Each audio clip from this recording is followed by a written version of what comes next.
Il est 19h, bonsoir à toutes et tous, et bienvenue au Conseil municipal du 6 novembre 2025.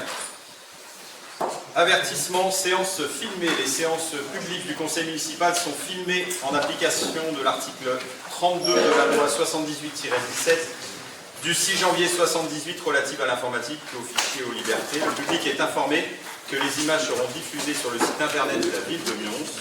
Et article 2121-16, le président de séance peut sanctionner, mais je pense qu'on n'y arrivera pas, tout conseiller municipal qui entrave le déroulement des séances par des interruptions abusives et des attaques ou des attaques personnelles.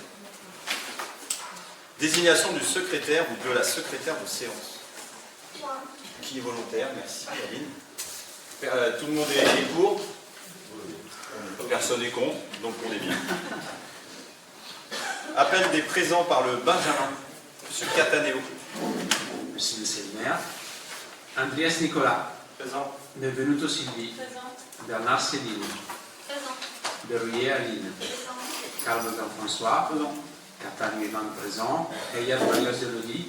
Présent. Chambragne Alain. Présent. Cohen Claude. Absent. Cordier José. Contréa Bénédicte. Présent. Grenier Fouad Josiane. Présent. Guiguet Julien. Présent. Amon Julien. Présent. Horner Nathalie. Présent. Bonnet Laure Pouvoir. Lang Jean-François. Présent. Lobé Suzanne. Absent. Léger Audrey. Pouvoir. Linussi Claudie. Manuel de Frégine. Pouvoir. Mena Francis. Présent. Meunier Jackie. Présent. Mignozzi Anne. Pouvoir. Moreau Yvan. Présent. Michael. Présent. Pareil Yves. Présent. Rochette Étienne. Présent. Saponara Jean-Michel. Présent. Spenato Sophie. Absente. Absent. Trifunovic Radomir. Présent. Fleur Patrick. Pouvoir. Valentin Bruno. Présent. Merci, Monsieur Cataneo. Approbation du PV du conseil municipal précédent. Y a-t-il des interventions? Ça paraît. Comme d'habitude, nous n'approuvons pas ce PV puisque nous considérons qu'il n'est pas conforme à l'article L2121-15 du Code général des collectivités territoriales. Nonobstant l'avis de la Chambre régionale des comptes. Merci, M. Paré. Bon, on en parlera. Qui est pour? Qui est contre? Qui s'abstient? Très bien. Extrait du registre des décisions du maire. Y a-t-il des questions? Très bien. Écoutez, on va passer au conseil municipal du 6 novembre 2025.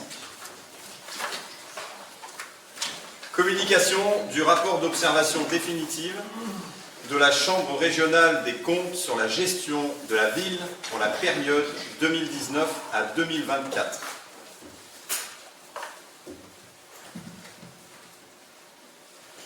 De juin 2024 à juillet 2025, la commune de Nyons a fait l'objet d'un contrôle complet de la Chambre régionale des comptes Auvergne-Rhône-Alpes. Ces contrôles sont totalement indépendants, ils sont menés par des magistrats financiers qui ne relèvent d'aucune autorité locale et qui exercent leur mission au nom du contribuable. Leur rôle est d'apprécier objectivement la régularité, l'efficacité, la sincérité de la gestion des collectivités publiques au regard du droit et de l'intérêt général. Ce n'est donc ni un audit interne, ni une opération politique, c'est une évaluation extérieure, impartiale et rigoureuse, dont les conclusions s'imposent à tous. Les magistrats ont travaillé à la fois au sein des services municipaux et à distance, après avoir demandé la communication d'un très grand nombre de documents et en croisant nos données avec celles des services de l'État. J'en profite pour remercier les services et plus particulièrement la direction générale adjointe pour le temps consacré à ce contrôle et la transmission des documents. Le précédent passage de la Chambre sur Nyons, remontait à 2012, soit 13 ans. Il était donc naturel qu'elle revienne examiner notre gestion, cette fois sur la période 2019 à 2024, dans un contexte marqué par des changements institutionnels, des évolutions réglementaires et 2 équipes municipales successives. Les magistrats ont entendu les 2 ordonnateurs concernés, M. Claude Cohen, maire de 2014 à 2024, et moi-même depuis le 3 mai 2024. Le contrôle a porté sur les grands domaines de la gestion municipale. Finances, gouvernance, ressources humaines, commande publique et système d'information. Par ailleurs, l'accueil des enfants dans les écoles a fait l'objet d'un contrôle spécifique qui fera l'objet d'une présentation distincte dans quelques instants. Conformément au Code de juridiction financière, le rapport définitif arrêté le 13 octobre 2025 doit être présenté au premier conseil municipal suivant sa réception et donner lieu à un débat public, ce que nous faisons ce soir en toute transparence. Le travail conduit en amont de cette présentation doit rester strictement confidentiel jusqu'à sa présentation ici même au Conseil, en application de l'article L243-1 du Code des juridictions financières. On est bon ? Merci. Aucun document ne doit être rendu public avant cette séance. Et je le dis sans détour, le rapport de la Chambre régionale des comptes est positif. Il confirme la solidité financière, la bonne gouvernance et la gestion rigoureuse de notre commune. Bien sûr, il comporte des points de vigilance et 8 recommandations, sur lesquelles nous allons revenir une à une, avec clarté et esprit de responsabilité. Le constat d'une gouvernance claire, transparente et conforme. La Chambre a commencé par examiner la gouvernance municipale. Et son constat est sans ambiguïté. Le fonctionnement du conseil municipal, des commissions et des délégations est conforme au Code général des collectivités territoriales. Les réunions du conseil se tiennent à un rythme régulier, entre 5 à 8 fois par an. Les règlements intérieurs successifs sont jugés conformes. Les délibérations sont motivées, accessibles et les débats sont retransmis publiquement. La Chambre salue même la très grande clarté de nos procès-verbaux et la mise en ligne systématique des délibérations, ce qui permet de manière aisément accessible de visionner l'intégralité des réunions du conseil municipal. Alors à ceux qui s'interrogent sur la tenue de nos séances ou la légalité de nos PV, je réponds simplement, et avec le sourire, dans tous les cas on a toujours le sourire, on ne se paraît quand on se parle, la Chambre régionale des comptes, elle, a salué notre transparence. Et je rappelle que les services de la préfecture ont toujours validé nos délibérations et nos procès-verbaux sans la moindre réserve. Concernant la délégation générale du maire, la Chambre estime qu'elle pourrait être mieux circonscrite. Nous l'entendons, mais reconnaissons que cette délégation reprend quasi mot pour mot l'article L2122-22 du CGCT. Si une reformulation peut apporter plus de lisibilité, nous le ferons, mais il n'y a aucune illégalité. La création du pôle ressources en 2022, regroupant les finances, les ressources humaines et les affaires générales, est considérée comme une évolution structurante et positive.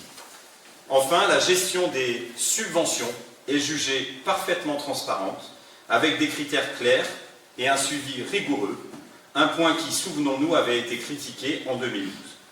Les erreurs du passé ont été corrigées, et cela aussi mérite d'être souligné. Concernant les finances, une situation saine, maîtrisée et performante. Le rapport consacre un long développement à nos finances et le constat est limpide. La situation de Mions est solide. Différents points sont relevés. Avant tout, d'abord une dette en forte réduction. Au 1er janvier 2024, la dette s'élevait à 9,4 millions d'euros. Nous prévoyons de clore l'année 2025 entre 5,9 et 7 millions d'euros, soit une baisse significative. Notre capacité de désendettement reste inférieure à 3 ans, bien en deçà du seuil d'alerte et de la moyenne de la strate. C'est le signe d'une commune qui avance avec ambition, tout en assurant une gestion saine et maîtrisée de ses finances. Et quand on voit ce qui se passe ailleurs, on est bien content de ça. Par ailleurs, la Chambre relève un autofinancement renforcé. La capacité d'autofinancement s'est nettement améliorée entre 2019 et 2023. La commune dégage désormais une marge de manœuvre solide, lui permettant de financer ses projets sans fragiliser son équilibre budgétaire. Sur le sujet des charges de gestion, et c'est un autre point remarquable, les charges de gestion ont diminué de 1,9% par an, en moyenne entre 2019 et 2023, une fois l'inflation neutralisée. Nous avons donc dépensé moins, mais mieux. C'est le fruit d'une gestion rigoureuse, d'un suivi des contrats et d'une vigilance de chaque service. Au sujet des financements métropolitains, ils sont à mesurer.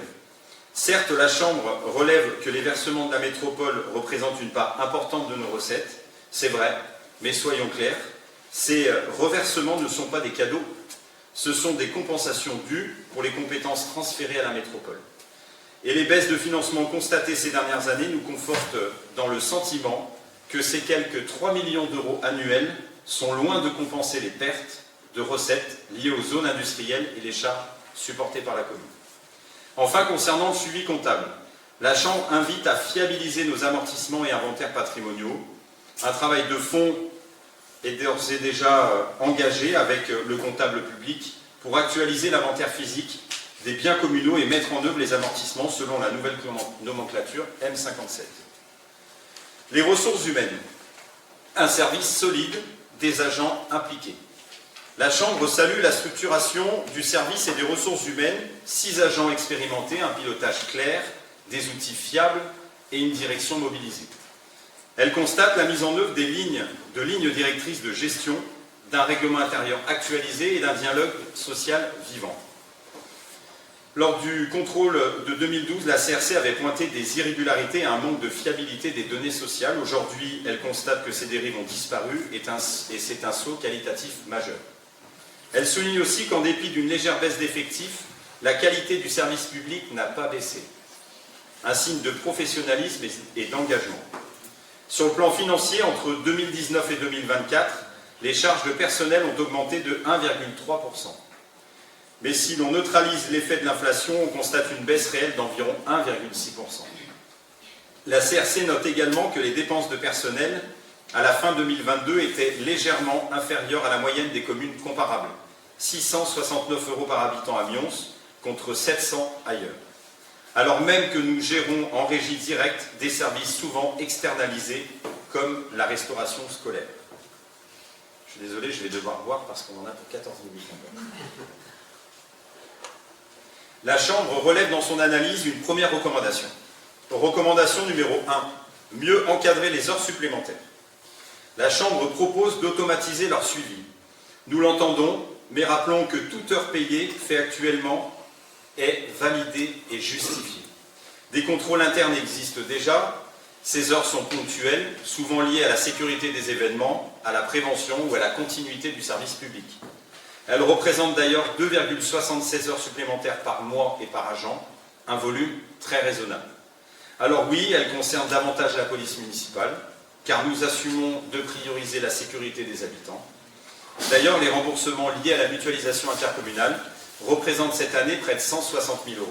Ce n'est donc pas une charge, mais un équilibre. Et oui, nos services sont mobilisés pour les événements de la ville, mais c'est ce qui rend Mions vivante, dynamique et surtout attractive. La Chambre formule une seconde recommandation. Mieux formaliser les astreintes. C'est déjà fait parce qu'une délibération sur les astreintes est à l'ordre du jour aujourd'hui, ce conseil municipal. Donc on répond tout de suite à cette deuxième recommandation. Recommandation numéro 3. Mettre fin à la prime de fin d'année. La Chambre considère que la prime de fin d'année, instaurée en 1975 par le Comité des œuvres sociales, puis reprise par la ville en 1993, n'a pas de base légale antérieure à 1984. Ce point n'avait pas été relevé en 2012, mais nous respectons le droit, cette prime va évoluer. Et je le dis avec force, l'enveloppe sera intégralement conservée.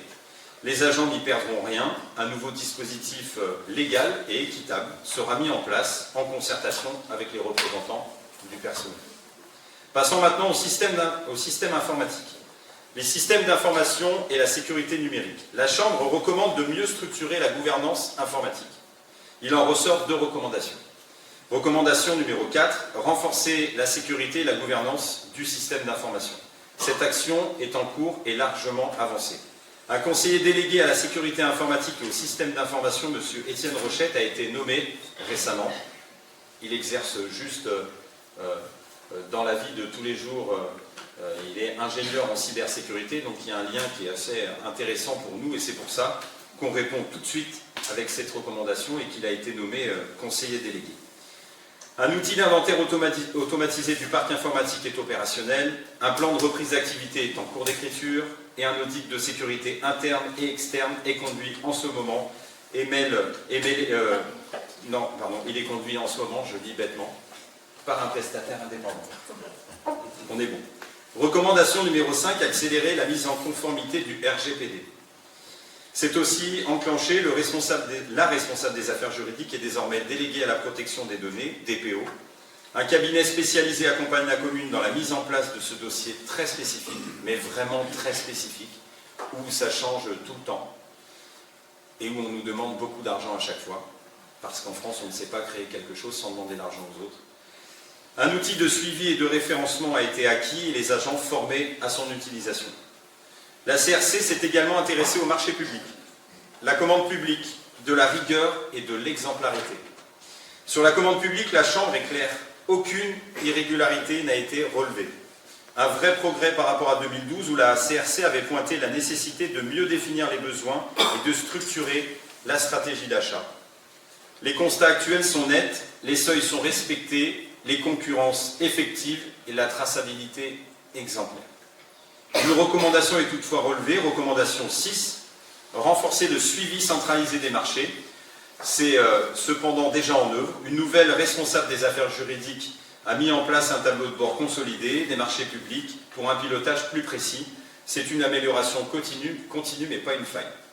Passons maintenant à l'analyse de la comptabilité.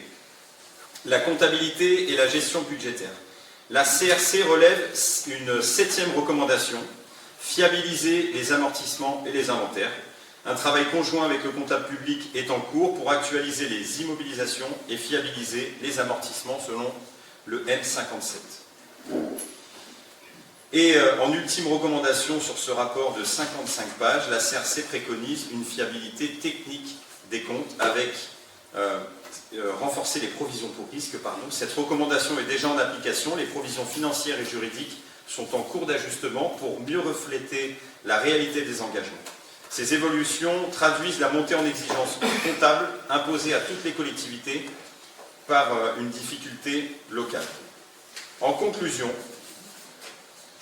la CRC fait le constat d'une commune solide, responsable et tournée vers l'avenir. Ce rapport de la Chambre régionale des comptes n'est pas seulement un contrôle, c'est une reconnaissance du sérieux et de la transparence de la gestion de Mions. Il montre une commune bien gouvernée, bien gérée, bien administrée. Les recommandations ne sont pas des reproches, ce sont des pistes d'amélioration, dont la plupart sont déjà mises en œuvre.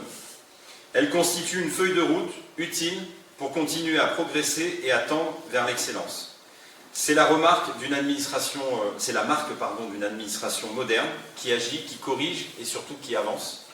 Et je veux remercier sincèrement les agents municipaux, les cadres de direction et l'ensemble des élus de la majorité pour leur travail et leur engagement. Et je le dis clairement, la Chambre a tout regardé, tout vérifié. C'est d'ailleurs ce qu'ils vous disent le premier jour où ils arrivent ici. Et son verdict est sans équivoque, Mions est une commune bien gérée. Alors poursuivons sur cette voie, celle de la rigueur, de la transparence et surtout du service au mieux lent. Je vous remercie pour m'avoir écouté pendant ces 15 minutes et je suis maintenant à la disposition de celles et ceux qui veulent prendre la parole concernant ce rapport de la Cour de la Chambre régionale des comptes. C'est vrai qu'on peut noter un rapport qui est globalement très positif, des recommandations qui sont judicieuses. Moi, je voudrais juste rajouter une petite chose sur les commissions. La Cour des comptes a estimé que les commissions étaient en place. On aurait aimé qu'elles fonctionnent, je vais dire, de façon plus dynamique. Là, elles fonctionnent vraiment à minima. C'est tout ce que j'avais à rajouter. Monsieur Ménard. Monsieur le maire, sur ces deux délibérations, nous prenons acte que vous communiquiez les deux rapports de la Chambre régionale des comptes ainsi que les réponses apportées. Néanmoins, nous ne souhaitons pas prendre acte du fait que cette communication s'est suivie d'un débat.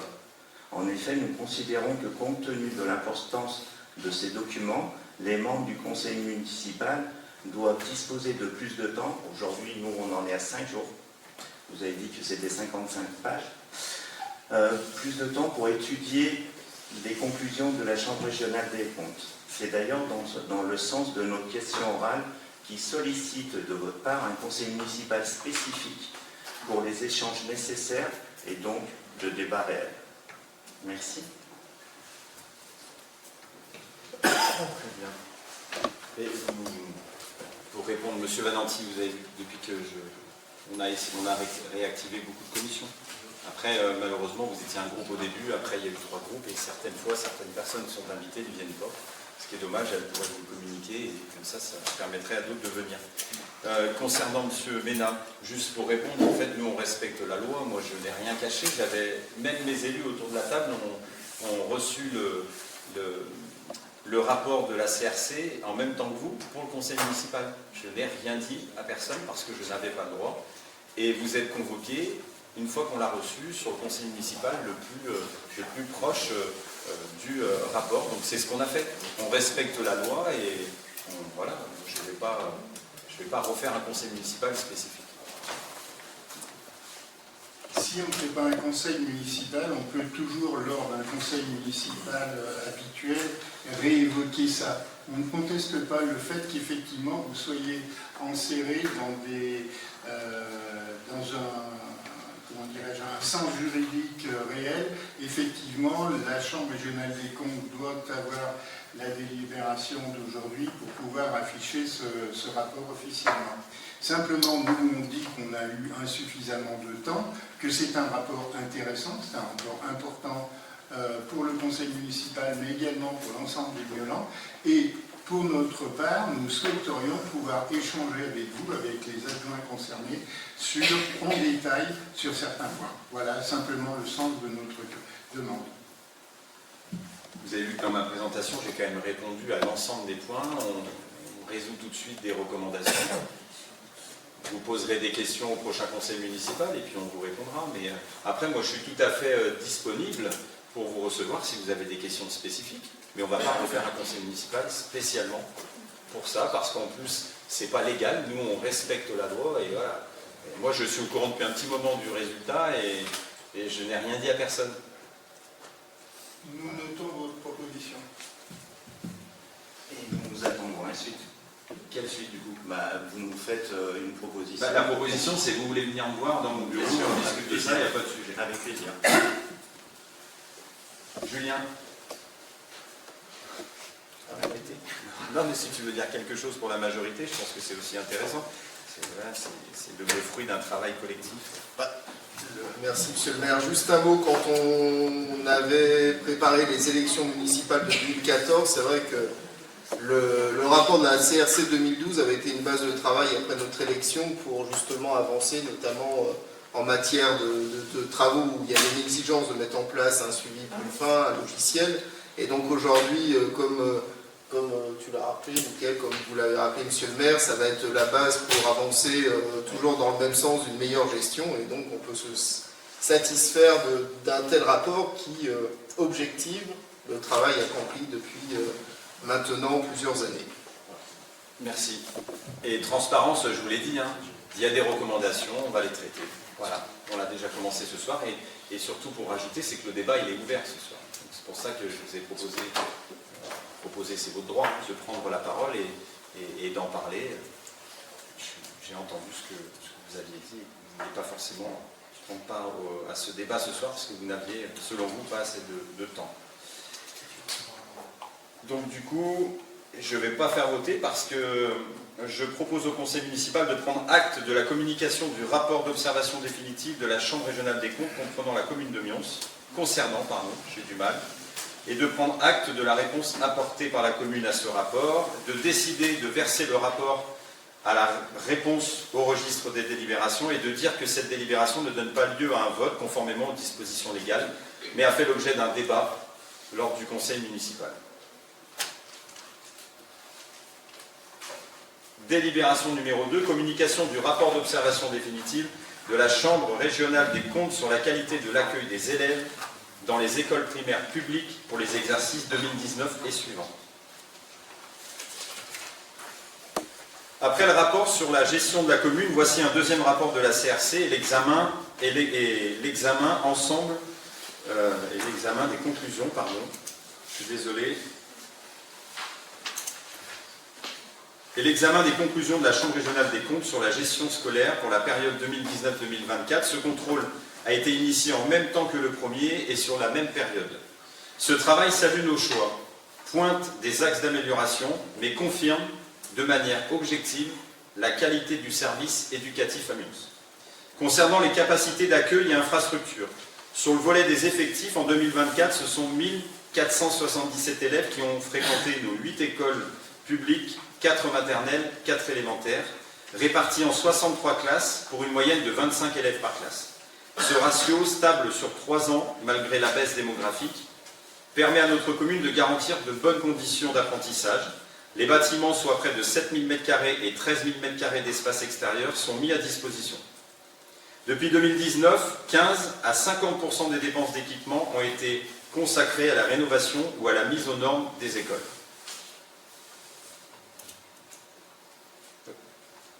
Au titre de l'organisation et du soutien aux familles, la synthèse parle d'elle-même, une organisation de l'action scolaire et éducative centrée sur les usagers.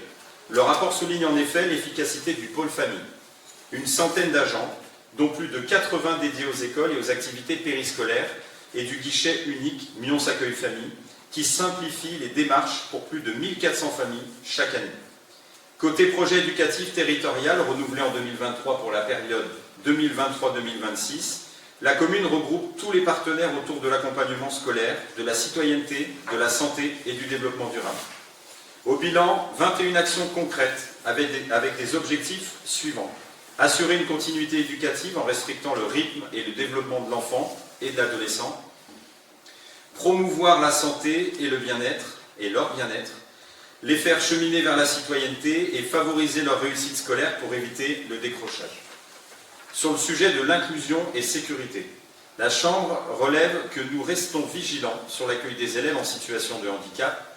2 classes Ulysse sur la commune, 50 élèves accompagnés par des AESH et 3 AESH supplémentaires sur les temps périscolaires. La commune gère les demandes de dérogation avec transparence. La proportion d'acceptation varie selon les années et les motifs, sans recours contentieux.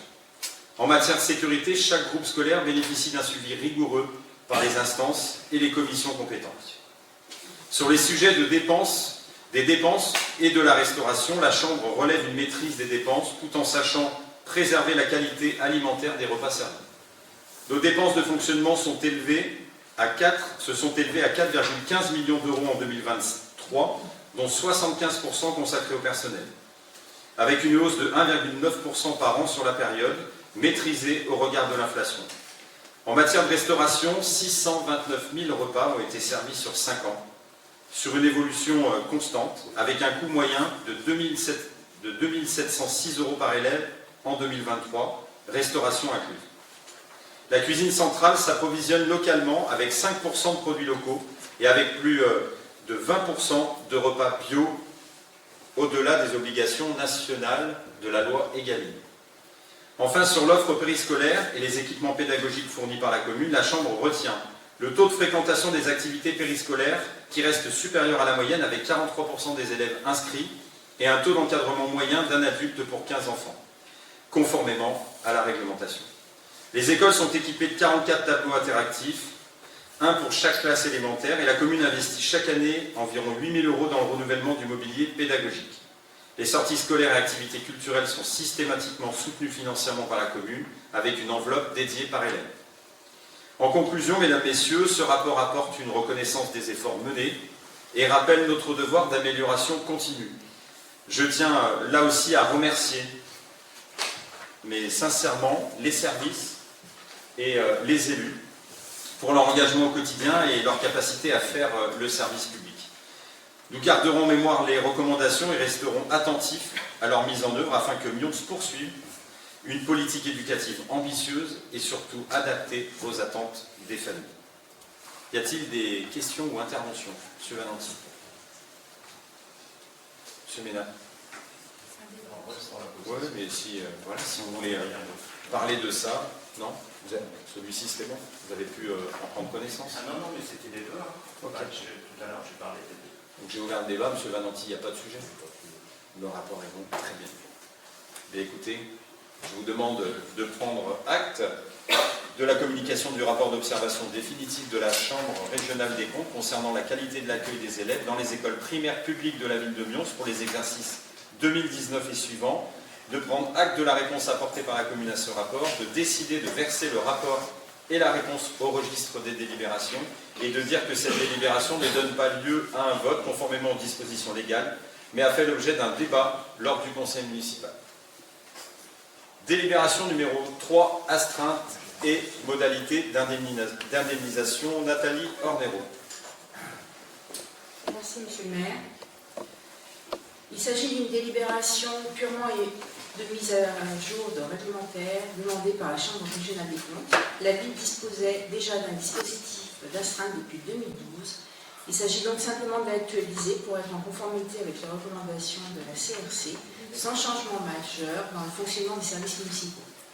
Ces astreintes permettent d'assurer la continuité du service public, notamment pour la maintenance des bâtiments et équipements communaux, la gestion des alarmes ou encore la tenue des événements particuliers. C'est un dispositif indispensable au bon fonctionnement de la collectivité et à la sécurité des habitants, tout en garantissant une reconnaissance du travail des agents mobilisés. Je propose donc au conseil municipal d'accepter que ces périodes pourront être effectuées par des agents titulaires ou non titulaires, d'accepter que les primes et indemnités subvisées feront l'objet d'un ajustement automatique dès lors que les montants ou les corps de référence seront revalorisés ou modifiés par un texte réglementaire, de charger le maire de rémunérer ou de compenser le cas échéant à défaut des périodes ainsi définies conformément au texte en vigueur dans les conditions exposées ci-dessus. Et enfin d'autoriser Monsieur le maire à prendre et à signer tout acte afférent. Merci Nathalie. Pas de questions là-dessus. Une recommandation qui est traitée directement ce soir. Qui est pour? À l'unanimité, merci. Délibération numéro 4. Ouverture anticipée des crédits en investissement pour l'année 2026. Radomir Trifunovic. Bonsoir tout le monde, merci Monsieur le maire. Pour rappel, le Code général des collectivités territoriales stipule en son article L 1612-1 que jusqu'à l'adoption du budget, l'exécutif de la collectivité territoriale peut, sur autorisation de l'organe délibérant, engager, liquider et mandater les dépenses d'investissement dans la limite du quart des crédits ouverts au budget de l'exercice précédent, non compris les crédits afférents au remboursement de la dette. Il est donc proposé au conseil municipal d'ouvrir par anticipation les crédits budgétaires 2026 en investissement, dans cette limite du quart des crédits ouverts au budget 2025, permettant ainsi au service de la collectivité de poursuivre sur le premier trimestre 2026 les travaux et chantiers en cours sans obstacle comptable. Les crédits ouverts sont répartis sur la délibération par chapitre, puis par nature, au regard des crédits ouverts en 2025. Pour synthèse, les crédits à ouvrir sont répartis comme suit. 28 520 € au chapitre 20, 46 250 € au chapitre 204, 682 026 € et 75 centimes au chapitre 21, 48 500 € au chapitre 23. Je propose donc d'autoriser Monsieur le maire à engager et mandater, avant le vote du budget primitif 2026, les dépenses d'investissement dans la limite du quart des crédits ouverts au budget 2025, selon la répartition indiquée. Merci Radomir. Des questions? Très bien. Qui est pour? À l'unanimité, merci. Délibération numéro 5, acompte de subvention avant le vote du budget primitif 2026. Radomir Trifunovic. Merci Monsieur le maire. Dans la continuité, je vous propose donc de prendre connaissance de cette délibération. Les subventions ne peuvent être mandatées qu'après l'approbation du budget primitif, sauf en cas de délibération antérieure. Considérant que compte tenu des charges fixes au CCAS et de l'école de musique, il convient de proposer une délibération spécifique avant le vote du budget 2026, afin d'autoriser le versement d'avance. Cette avance ne doit pas dépasser 70% du montant total de subventions attribuées en 2025. Je vous propose donc d'allouer le montant de 200 000 € au CCAS de Nyons au titre de l'avance sur la subvention 2026, d'allouer le montant de 18 000 € à l'école de musique de Nyons au titre de l'avance sur la subvention 2026, d'autoriser Monsieur le maire à mandater les sommes correspondantes avant le vote du budget primitif 2026 et de prévoir au budget primitif 2026 les subventions à ces organismes pour des montants supérieurs ou égaux à ceux prévus par cette délibération. Je vous remercie. Merci Radomir. Y a-t-il des questions? Les questions ont été levées en réunion des présidents. Très bien. Qui est pour? À l'unanimité, merci. Délibération numéro 6, admission en non-valeur et créances éteintes. Nathalie Ornéo. Merci Monsieur le maire. Les créances recouvrables de taxes et produits correspondent aux titres émis par la collectivité, mais dont le recouvrement ne peut être mené à son terme par un comptable en charge du recouvrement. L'irrécouvrabilité des créances peut être soit temporaire dans le cas des créances admises en non-valeur, soit définitive dans le cas des créances éteintes. Chaque année, il convient de délibérer sur demande de Madame la Trésorière sur l'admission en non-valeur ou l'inscription en créance éteinte des titres de recettes détaillés par le comptable public. Madame la Trésorière a adressé à Monsieur le maire une demande d'admission en non-valeur de produits recouvrables pour un montant total de 2 342,52 €, à l'imputé à l'article 6541, ainsi qu'une demande d'admission de créance éteinte pour un montant de 4 024,16 €, à imputer à l'article 6542. Je précise que ce sont essentiellement des créances de cantines, centres de loisirs et périscolaires, car il y a de plus en plus de personnes en surendettement, et dont des dettes qui doivent s'effacer automatiquement, et d'autres petites sommes en fait qui sont vraiment minimes et trop faibles pour pouvoir être recouvrées par la trésorerie. Donc nous vous proposons d'approuver l'admission en non-valeur des titres portés sur les listes 717 588 111 et 706 475 16 11 pour un total de 2 342,52 centimes, et d'approuver l'admission des créances éteintes de titres portés sur les listes de 716 785 03 11 et 651 350 10 11 pour un montant de 4 024,16 €. Merci. Merci Nathalie. Y a-t-il des questions? Très bien. Qui est pour? À l'unanimité. Délibération numéro 7. Abondement au fonds d'initiative communale 2025. Julien Guité. Merci Monsieur le maire. Une délibération récurrente. L'enveloppe métropolitaine annuelle nommée Fonds d'initiative communale permet aux communes de réaliser de petits aménagements de voirie. Pourtant, au regard des problématiques constatées sur le territoire et de l'absence de programmation d'une PPI par la métropole, la ville de Mions se doit d'abonder cette enveloppe afin de pallier aux aménagements nécessaires les plus urgents. Au titre des opérations financières en 2025, dans le cadre de cette enveloppe, il convient de retenir la création d'un cheminement piéton rue des Coquelicots, la création d'un plateau ralentisseur rue Mangetan et rue Pasteur, donc 2 plateaux, la création d'un cheminement PMR et l'installation d'une glissière bois chemin du Charbonnier, la mise aux normes d'un trottoir rue des Saphirs et la mise en place de glissières et barrières au niveau des poches de stationnement sur la route d'Eyrieux. Je propose donc de compléter le FIC de la métropole d'un montant de 50 000 €. Et donc, je propose au conseil municipal d'approuver l'abondement au FIC d'un montant de 50 000 €, de dire que les sommes sont inscrites au budget d'investissement 2025 et d'autoriser Monsieur le maire à signer la convention relative au versement d'un fonds de concours par la commune de Mions à la métropole de Lyon. Voilà, et pour rappel, on est l'une des rares communes à abonder encore sur ce fonds, mais bon, on essaye de combler les carences de la métropole. Y a-t-il des questions? Après, tout le monde a vu qu'on avait commencé à sécuriser le chemin du Charbonnier. C'était une attente depuis des années. Personne ne voulait bouger jusqu'à ce qu'on mette la pression avec ces fameux plots en plastique. Et du coup, on obtient un gain de cause puisque des glissières en bois vont être installées. Donc c'est une sécurité de plus et ça permettra d'accéder justement au pôle d'avenir qui est Manchetan. Qui est pour? À l'unanimité, merci. Délibération numéro 8, recettes exceptionnelles dans le cadre de la construction du groupe scolaire Pasteur. Alors Patrick Turnet.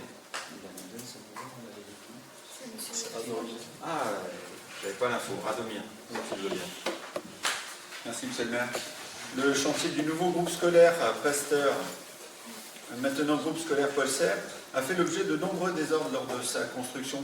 Des provisions pour pénalité de retard ont été comptabilisées sur l'exercice 2013 et sont toujours inscrites au bilan comptable de la commune de Mions au crédit du compte 40 473 pour un montant de 30 422,76 €. Une retenue de garantie d'un montant de 152,80 € perçue dans le cadre de l'exécution du marché est également inscrite au bilan comptable de la ville.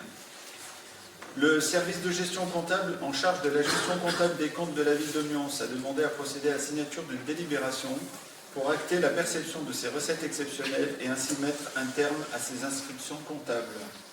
Je vous propose donc de percevoir pour le compte de la ville de Mions la somme de 30 422,76 € relative à des pénalités de retard provisoirement décomptées et non restituées qui se trouvent désormais prescrites au titre de l'article 1 de la loi du 31 décembre 1968 relative à la prescription des créances sur l'État, les départements, les communes et les établissements publics. Je vous propose également de percevoir pour le compte de la ville de Mions la somme de 152,80 € relative à la retenue de garantie perçue dans le cadre de l'exécution du marché, non restituée et qui se trouve désormais prescrite au titre du même article, si vous me permettez, relative à cette prescription des créances sur l'État, les départements, les communes, les établissements publics. Je vous remercie. Merci. Y a-t-il des questions? Très bien. Qui est pour? À l'unanimité. Délibération numéro 9, adhésion à la convention de participation portée par le Centre de gestion 69 en matière de prévoyance. Nathalie Cornet. Merci, M. le maire. La ville est adhérente depuis 2020 au contrat de groupe du Centre de gestion du Rhône pour le risque de prévoyance, donc le maintien de salaire. Le CDG 69 a relancé son marché pour une mise en place au 1er janvier 2026. Les risques de prévoyance couvrent l'incapacité de travail, l'invalidité, l'inaptitude ou le décès. L'organisme d'assurance Alliance Vie, représenté par l'intermédiaire en assurance collective, a été retenu à l'issue du marché. La ville souhaite renouveler son adhésion au contrat groupe car il permet aux agents de bénéficier d'un contrat garantissant une couverture qui correspond aux besoins, mais aussi d'adhérer sans questionnaire médical et sans carence avec un taux identique que l'agent soit jeune ou plus âgé. Malgré une forte augmentation du taux appliqué avec ce nouveau contrat, il propose ces mêmes garanties, ce qui est une priorité pour la ville. Les agents resteront libres d'adhérer à ce nouveau contrat. Ils pourront décider de souscrire à un autre contrat, mais ils ne pourront pas bénéficier de la participation versée par la ville. Je propose donc au conseil municipal d'approuver la convention d'adhésion qui lie la collectivité ou l'établissement et le centre de gestion du Rhône et de la métropole de Lyon et autorise le maire à signer ainsi que tout document afférent. De décider d'adhérer à la convention de participation portée par le CDG 69 pour le risque de prévoyance et au contrat collectif assurance correspondant souscrit auprès de l'organisme d'assurance Alliance Vie représenté par l'intermédiaire en assurance collective. De dire que les garanties prendront effet à compter du 1er janvier 2026, de rester sur le système de la labellisation pour un risque santé afin que chaque agent puisse choisir un contrat mutuel qui correspond à ses besoins, d'approuver le taux de cotisation proposé aux agents fixé à 2,45% pour le régime de base prévoyance, d'autoriser le maire à signer tout document contractuel, y compris tout avenant, avec le ou les prestataires retenus dans le cadre de la ou les conventions de participation nécessaires à leur mise en œuvre. D'approuver le paiement au CDG 69 d'une participation annuelle de 400 € relative aux frais de gestion qui correspondent aux tranches ci-dessous, les effectifs de la commune étant compris entre 151 et 300 agents. Enfin, de dire que les dépenses inhérentes à la mise en œuvre de la présente délibération seront imputées sur le budget de l'exercice correspondant. Je porte une petite précision. Ça n'a pas été une décision faite par la ville de modifier ce contrat, cette nouvelle convention. En fait, tout simplement, les employés municipaux étaient auparavant à la MNT, donc avec le CDG 69. La MNT s'étant retirée de ce contrat, nous devons renouveler donc un nouveau contrat. Nous avons essayé de voir si on pouvait avoir des tarifs préférentiels dans d'autres compagnies, ce qui n'est pas le cas. Donc, ce qui va faire une sacrée augmentation pour nos employés municipaux. Et la commune, enfin la ville de Mions a décidé de revaloriser également la participation que nous apportions jusqu'à présent aux employés. Voilà. Merci Nathalie pour l'explication. Y a-t-il des questions? Non, c'est une précision. Il y a une raison quant à pourquoi ils se sont retirés. Ça a triplé, voire quadruplé le prix. Et en fait, pendant des années, la MNT, moi je suis fonctionnaire aussi, on devait payer 9 ou 10 € par mois. Et on nous demande aujourd'hui 80. Et en fait, tous les contrats cassent et la MNT perdant de l'argent, ils ont préféré se retirer. Voilà. Donc du coup, on se retrouve à trouver des contrats, et c'est pour ça qu'on passe par le CDG, et la délibération d'après, la ville va donner un peu plus d'argent. On ne peut pas laisser les gens, déjà qu'il y en a qui n'ont pas de prévoyance, si on continue comme ça, donc voilà. Mais les tarifs étaient hors normes sur la MNT, manifestement. Oui, je pense que pendant des années... La loi a changé avec l'invalidité qui a dû être intégrée. C'est peut-être pour ça aussi que... D'accord. Ouais. En tout cas, c'était une mauvaise nouvelle pour beaucoup. Certains employeurs mettent un peu plus d'argent, d'autres non. Qui est pour? À l'unanimité, merci. Délibération numéro 10. Augmentation de la participation employeur au contrat de prévoyance. On vous a présenté la délibération juste avant, vous avez compris pourquoi. Donc moi je propose que la ville participe, la participation minimum prévue par les textes est de 7 €. La ville était déjà à 12,50 € et on propose qu'elle 12,50 € par mois brut. Et je propose au conseil municipal que la ville mette 17,50 € brut par agent et par mois. Donc une augmentation significative. Et y a-t-il des questions? Déjà parlé avant? Très bien. Écoutez, je vous demande de retenir que les modalités de versement de participation sont les suivantes. Versement direct aux agents, de dire que la présente délibération complète les délibérations précédentes, de dire que ces nouveaux tarifs de participation seront mis en place à compter du 1er janvier 2026 et de dire que les montants seront prévus au budget 2026 et suivant. Qui est pour? À l'unanimité. Merci. Délibération numéro 11, ouverture dominicale 2026. Anne-Bénédicte Fondier. Merci, Monsieur le maire. Une délibération aussi récurrente. Comme chaque année, cette délibération vise à encadrer les ouvertures dominicales des commerces Noland. Dans le cadre de la loi dite Macron, le maire dispose de la possibilité d'autoriser jusqu'à 12 dimanches d'ouverture par an, afin de soutenir l'activité économique locale et de répondre aux attentes des commerçants comme des habitants. Ces ouvertures permettent de dynamiser le commerce de proximité, de favoriser la consommation locale et de soutenir nos entreprises face à la concurrence des grandes zones commerciales périphériques. Elles répondent aussi à une logique d'attractivité et d'équilibre du territoire, tout en restant encadrées dans le respect du droit du travail. Les 12 dimanches retenus pour l'année 2026 tiennent compte des périodes de forte activité commerciale, notamment les soldes et les fêtes de fin d'année.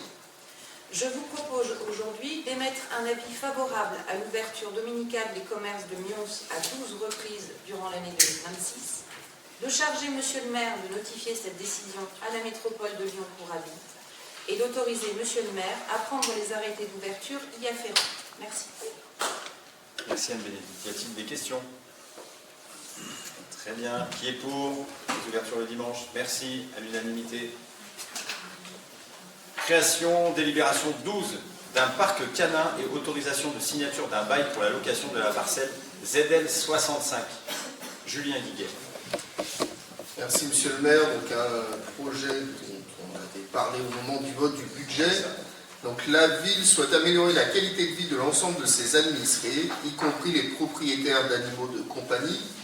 Bien que notre commune bénéficie de zones vertes, les chiens doivent y être tenus en laisse ou n'y sont pas toujours acceptés. Un espace clos et dédié est donc nécessaire pour concilier deux objectifs, le bien-être animal et la sécurité et la tranquillité publique. L'instauration d'un parc canin clôturé est un compromis moderne et responsable qui permet aux maîtres de laisser leurs chiens se défouler en toute sécurité. Il est proposé de créer cet espace canin sur la parcelle ZL65 rue Manchetan, d'une superficie de 2000 m² à proximité immédiate de plusieurs équipements de loisirs, donc le parc des Quatre Vents, la salle Convergence, le complexe sportif, le skatepark, le futur complexe tennistique et bien sûr le parking qu'on a ouvert il y a quelques jours. Cette localisation est idéale car elle garantit l'absence de nuisances sonores directes pour le voisinage, tout en s'inscrivant dans un lieu déjà dédié aux activités de loisirs. La création de cet enclos générera des avantages, amélioration du cadre de vie pour les chiens, leurs propriétaires, la création d'un espace d'échange convivial favorisant le lien social intergénérationnel, la réduction des risques, moins de chiens en divagation ou en liberté non contrôlée. Des chiens bien sociabilisés sont également moins susceptibles d'être agressifs.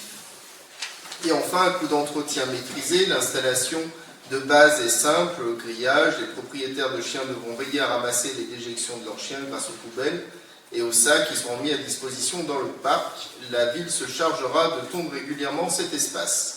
L'aménagement sera optimisé pour un usage sécurisé et agréable. La commune a conclu un accord amiable avec les propriétaires fonciers de la parcelle considérant que ce projet répond à une attente forte des habitants, considérant la nécessité de sécuriser l'emprise foncière d'une contenance de 2000 m², je propose au conseil municipal d'approuver le principe de la création du parc canin sur la parcelle ZL 65, d'autoriser M. le maire à engager toutes les procédures administratives et techniques nécessaires à l'aménagement de cet espace, de dire que M. le maire est autorisé au titre de sa délégation générale de signer le bail avec les propriétaires de la parcelle afin de pérenniser l'usage du terrain pour cette destination et enfin de dire que les crédits nécessaires sont prévus au budget 2025. Merci, Sultan. Y a-t-il des questions? J'ai cru. Aussi, ça peut faire que certains en manque de civisme qui lâchent leurs chiens, parfois dangereux, en plein jardin public, ça peut être intéressant si on arrive à recentrer un peu tout ça. Le tout, c'est de savoir s'ils vont aller jusque là-bas. Bon, normalement, oui, la santé, le sport, traîné par le chien, et le parking surtout, au pire, s'ils veulent pas. Qui est pour? À l'unanimité, merci. Délibération 13, dénomination du parking situé impasse du Pavé, parking de la Soierie et passage des Mûriers. Julien Guiguet. Vu le CGCT, vu la création d'un nouveau parking végétalisé de 30 places, impasse du Pavé, répondant aux nombreux besoins de stationnement de la clientèle des commerces locaux, mais aussi des parents d'élèves du groupe scolaire Sibuet, qu'à cette occasion, un cheminement mode doux a également été réalisé pour favoriser les déplacements doux, notamment l'accès à l'école, que l'aménagement paysager qui a été réalisé a pu mettre en valeur le magnolia présent et pour lequel la ville avait acheté le terrain il y a quelques années.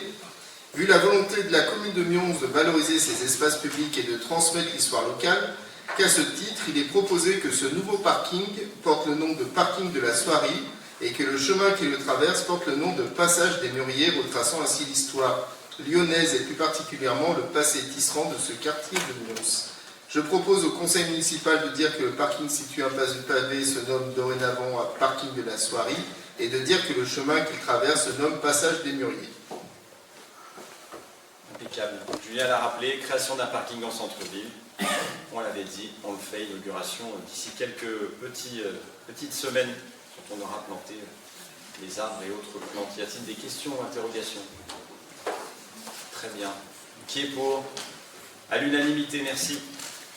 Délibération numéro 14, acquisition de la parcelle ZC60. Merci, monsieur le Julien, maire. pardon. J'ai lu. Les deux délibérations que se suivront, sont en lien, donc je présenterai une fois le projet. La commune de Mions souhaite procéder à l'acquisition de la parcelle cadastrée ZC60 d'une superficie de 6 940 m² située dans le secteur des Crozes. Cette acquisition est une étape décisive pour concrétiser un projet structurant et ambitieux, la création d'un cheminement piéton sécurisé reliant le centre-ville au centre de loisirs Marcel Moiroux. Elle s'inscrit pleinement dans les orientations du PLUH en faveur du développement des mobilités douces, de la sécurité des déplacements et de la valorisation des espaces naturels au service direct des habitants. Ce futur cheminement offrira bien plus qu'un simple passage. Il constituera une véritable promenade verte, sécurisée, accessible à tous, qui permettra de relier deux lieux de vie essentiels de la commune dans un cadre naturel apaisé et valorisé.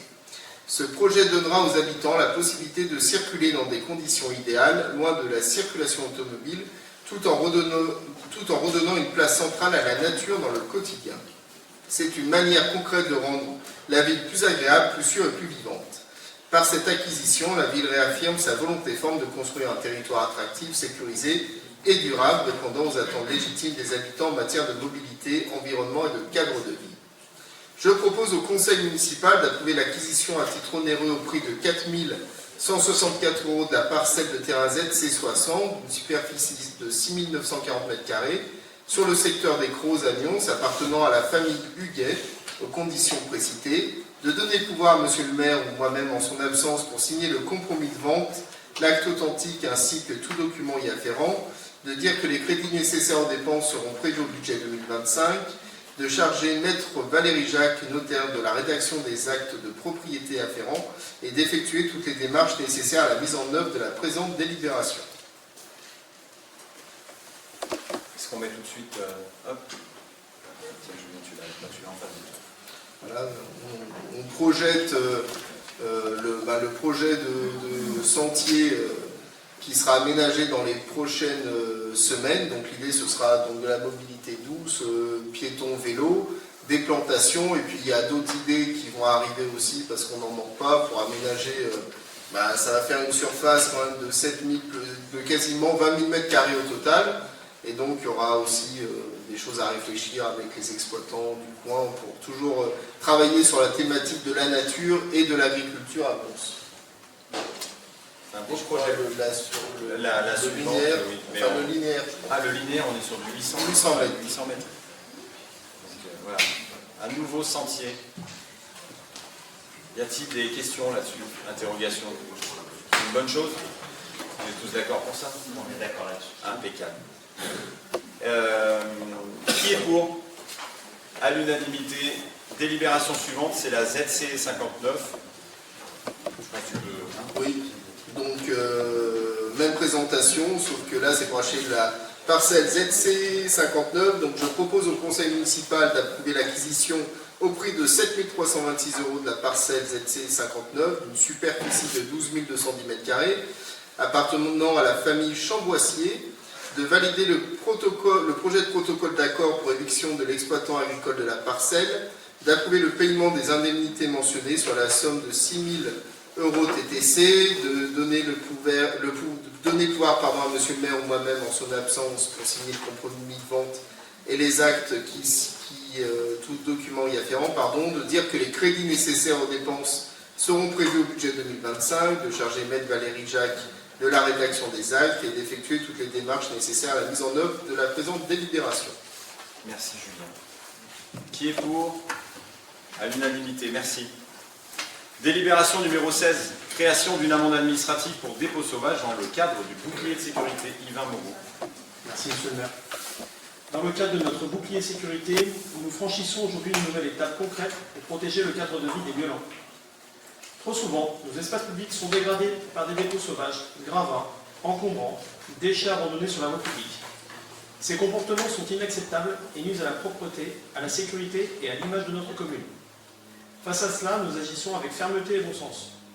Désormais, tout contrevenant pris en flagrant délit de dépôt sauvage pourra se voir infliger une amende administrative de 1 500 €, en plus de l'obligation d'enlever ses déchets à ses frais. C'est l'application du principe du pollueur-payeur. Ceux qui salissent paieront, et non plus les contribuables. Cette mesure s'inscrit dans une volonté claire: protéger nos habitants et leur environnement quotidien, responsabiliser les auteurs d'incivilité. Le message est simple: zéro tolérance pour les dépôts sauvages, respect pour ceux qui respectent la vie. C'est une mesure de bon sens, de responsabilité et d'autorité, pleinement cohérente avec notre politique du bouclier sécurité, au service d'une ville plus propre, plus sûre et plus respectueuse. Je propose donc au conseil municipal d'instaurer une amende administrative forfaitaire de 1 500 € à toute personne constatée en flagrant délit de dépôt sauvage, conformément à l'article L 541-3 du Code de l'environnement, de dire que l'amende s'applique après constatation par la police municipale ou tout agent habilité et après mise en demeure préalable pour procéder à l'enlèvement du dépôt, de dire que l'auteur du dépôt sauvage sera tenu de procéder à l'enlèvement immédiat du dépôt, sous peine de voir la commune effectuer l'enlèvement d'office aux frais de l'auteur, conformément au principe du pollueur-payeur. Il aura la possibilité de présenter des observations écrites ou orales dans un délai de 10 jours, ne lui retirant pas l'obligation de faire cesser l'infraction. De prévoir que la mise en demeure pourra être effectuée par écrit ou verbalement et devra préciser le délai imparti pour l'enlèvement du dépôt. En cas d'urgence, le délai imparti pour le retrait des déchets peut être réduit s'il est constaté un danger pour la santé, la sécurité publique ou l'environnement. De préciser que l'amende sera notifiée à l'intéressé par courrier recommandé ou remise en main propre, accompagnée des modalités de contestation et de paiement. Et enfin, de dire que la commune pourra communiquer sur ces mesures de prévention et de dissuasion dans le respect des règles de protection des données personnelles et de la sécurité publique. Merci Yvain. Y a-t-il des questions là-dessus? Non, on l'a vu Le micro, monsieur Ménage. on l'a vu en conférence des présidents, c'était quelque chose qui existait, mais que vous amplifiez. Oui, c'est ça. On met une amende beaucoup plus sévère. L'idée, c'est de se protéger encore plus. On a quand même eu une réduction des dépôts sauvages, mais on est quand même énervé quand on vient nous déposer un peu d'amiante, etc. à différents endroits. On a ciblé des endroits où on doit taper fort, et l'idée, c'est de taper fort. Avant tout, quelque chose, c'est de la prévention avant tout.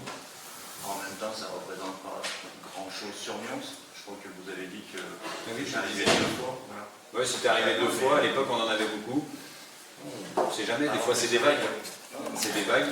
J'en profite pour vous dire que j'ai signé un arrêté municipal concernant le protoxyde d'azote. Je ne vous fais pas de dessin.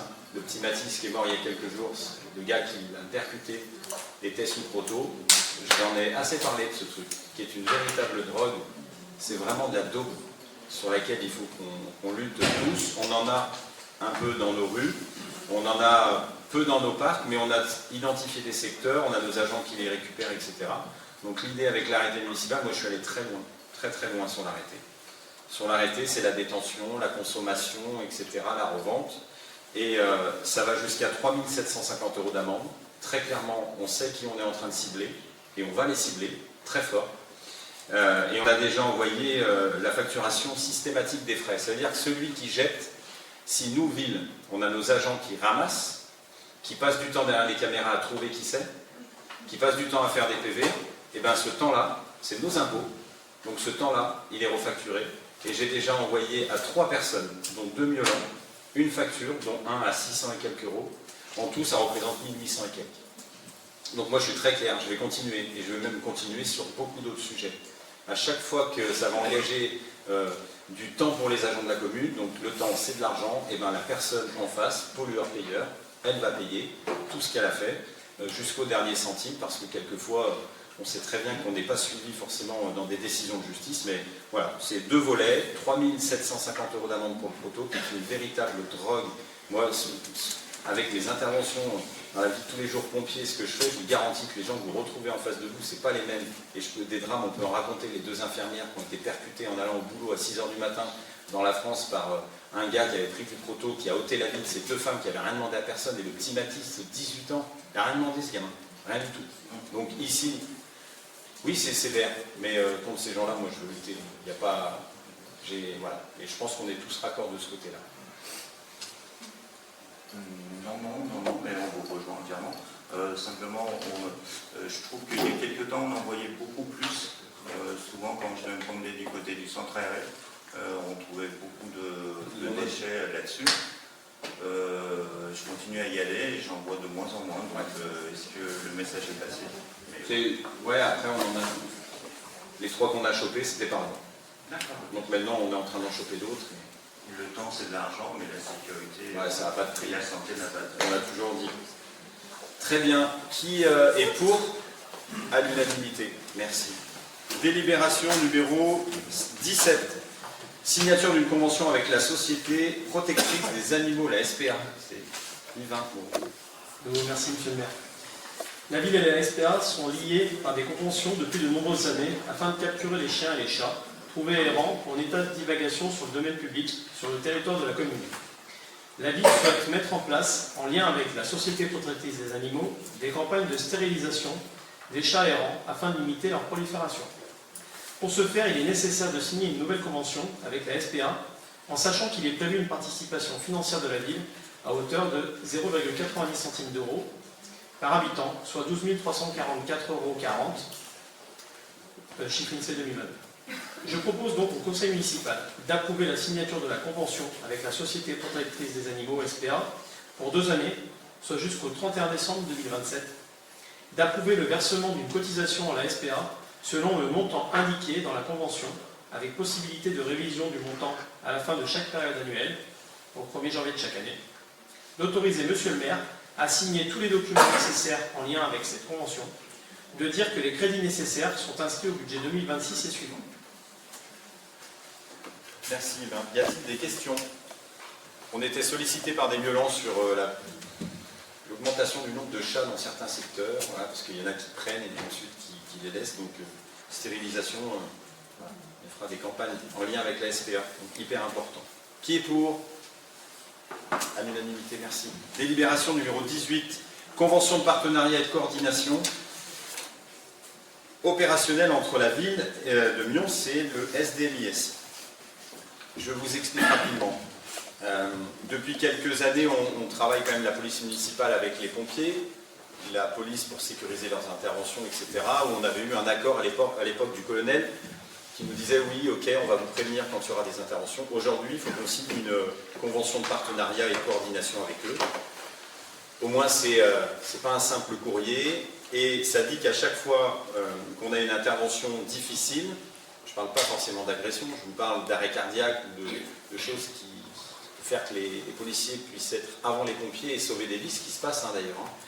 Vous avez la police municipale qui est appelée une dizaine de fois sur des arrêts cardiaques par an sur la commune pour intervenir avant les pompiers. On sait que les pompiers, c'est normalement 11 minutes, grosso modo, entre l'appel et l'arrivée sur les lieux. Et bien ce temps, il est complètement réduit parce qu'on a une police qui est là de 7h à minuit, voire 2h du matin, et qui est efficace et qui arrive généralement en 2 minutes, 3 minutes chez les gens. Et avec ça, ils peuvent attaquer un massage cardiaque ou stopper une hémorragie. Et ça c'est déjà passé. Personne n'arnaque personne. Ça s'est déjà passé, et pour le coup, pour revenir vraiment à la convention de coordination, je me rappelle d'une intervention de la police municipale qui avait réussi à sortir un enfant et une maman d'un véhicule. L'histoire était complètement glauque, la maman voulait mettre fin à ses jours et voulait que son enfant aussi, et elle avait mis le feu à son véhicule, et c'est la police municipale de Nyons qui est arrivée en premier. On va couper. Non, mais laissez-la finir. Et on ressent, on y va. Et du coup, c'est hyper important. C'est une sécurité en plus pour les violents. Avec ça, on a la caserne de pompiers qui apportera des formations à nos policiers municipaux. Quand il y a le véhicule qui peut être souillé par du sang ou autre suite à une intervention, le véhicule des policiers pourra être nettoyé là-bas. Bref, c'est quelque chose qui est très bien, et c'est ce que je vous demande d'approuver ce soir, d'approuver la signature de la convention de partenariat de coordination opérationnelle avec le SDMIS pour 5 ans, et de m'autoriser à signer tous les documents nécessaires en lien avec cette convention, et de dire que cette convention est effectuée à titre gratuit. La sécurité n'a pas de prix, mais quand c'est gratuit, c'est dans nos prix. Y a-t-il des questions? Très bien. Qui est pour? À l'unanimité, merci. Délibération numéro 19. Information d'une demande de subvention à la région Auvergne-Rhône-Alpes dans le cadre de l'équipement de la police municipale. Yvan Moreau. Merci, Monsieur le maire. Considérant que la ville de Nyons souhaite améliorer l'équipement de sa police dans le cadre de l'amélioration de la sécurité de ses administrés, la présente délibération a pour but d'informer le conseil municipal que Monsieur le maire sollicitera une subvention auprès de la région Auvergne-Rhône-Alpes dans le cadre de l'achat d'équipements pour les policiers municipaux à hauteur de 50% de l'enveloppe prévue, soit 1 907,50 €. Ah pardon, j'ai cru que c'était... Oh, très bien. Merci Yvan. Pas de questions, tout le monde a compris. 50%. Très bien. Merci encore une fois à la région. Donc c'est une information. Délibération numéro 20, création d'une convention civique de responsabilisation dans le cadre du bouclier de sécurité. Le temps de me remettre correctement, désolé.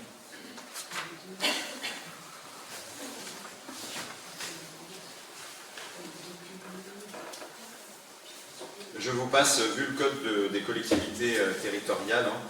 Considérant que la commune de Nyons est confrontée à un certain comportement d'incivilité, de dégradation ou d'atteinte au respect des règles de vie en société, fléau national, considérant que la prévention et la responsabilisation constituent des leviers essentiels pour éviter l'escalade vers des comportements délinquants, considérant qu'une réponse tardive, plutôt une réponse éducative, immédiate et adaptée permet de restaurer le lien entre les jeunes, les familles et l'autorité municipale, considérant qu'il appartient au maire, dans le cadre de ses pouvoirs de police et de prévention, de mettre en place des actions éducatives à vocation civique, que dans ce cadre, il est proposé la création d'un dispositif nommé Convention civique de responsabilisation, ayant pour objet de favoriser la prise de conscience des règles du civisme et de responsabilité individuelle chez les jeunes auteurs d'actes d'incivilité ou de comportements irrespectueux commis sur le domaine public ou au préjudice de la collectivité.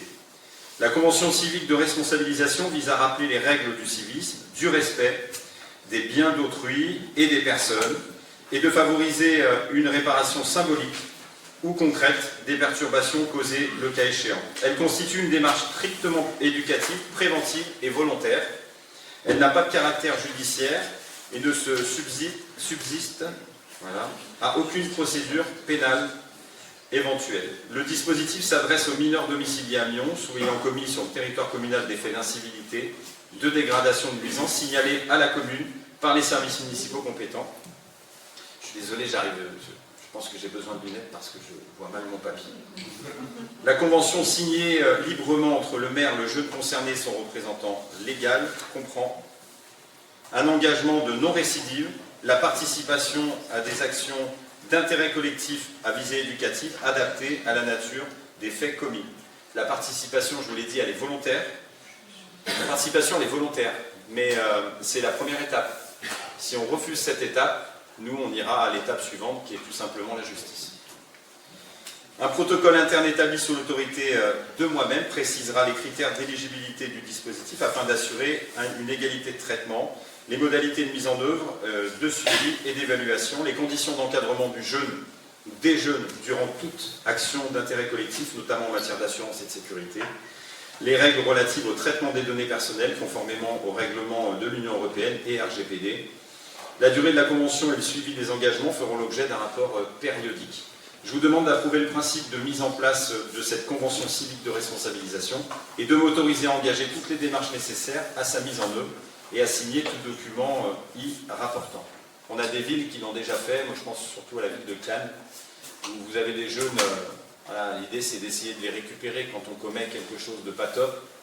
C'est une première échelle de sanction, qui n'en est pas une, hein.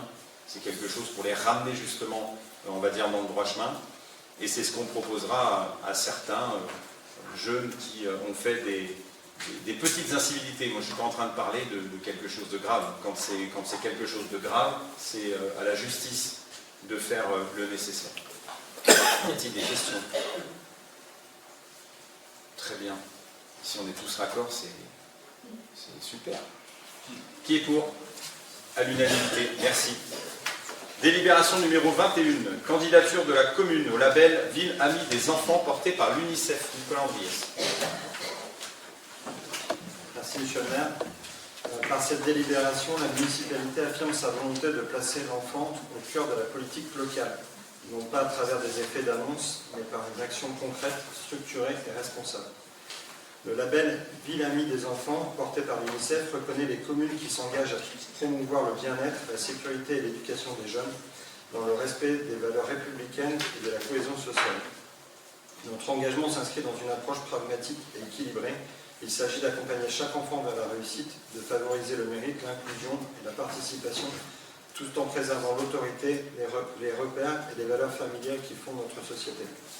Cette démarche ne crée ni une nouvelle structure, ni contrainte financière excessive. Elle valorise le travail déjà engagé par la ville en matière d'éducation, de restauration scolaire, d'activités périscolaires et de soutien aux familles. Elle traduit la volonté municipale de développer une politique cohérente et transversale en faveur de la jeunesse au service d'un territoire attractif et solidaire. Je propose au conseil municipal d'engager la commune dans une démarche de candidature au label Ville Amie des Enfants, porté par l'UNICEF France, de continuer à développer la politique municipale cohérente et transversale favorisant le bien-être et l'inclusion et la participation des enfants et des jeunes, d'autoriser monsieur le maire à entreprendre toute démarche nécessaire à l'élaboration du dossier de candidature et à signer les documents s'y afférents, et de solliciter l'accompagnement de l'UNICEF France dans la mise en œuvre de cette démarche. Merci Nicolas. Y a-t-il des questions ou interventions? On vous en avait parlé? Vous vous souvenez, c'était suite aux différentes questions. Et puis, comme ça, ce qu'on a dit, on le fait. Alors, allez-y. Il n'y a pas de souci, on va le voter. Enfin, ça ne répond pas du tout aux demandes que nous avions faites. On aura l'occasion d'en discuter plus tard. Dans les demandes qu'on avait faites de subventions exceptionnelles, c'était pour venir en aide, même si c'est que au niveau du symbole, mais le symbole, certaines fois, c'est très bien, pour les enfants de Gaza. Donc là, on voit que c'est pour les enfants de Mions, c'est très très bien. Mais heureusement pour nous, les enfants de Mions ne vivent pas du tout ce que vivent les enfants de Gaza. Donc c'est deux choses différentes. Donc là-dessus, on le votera.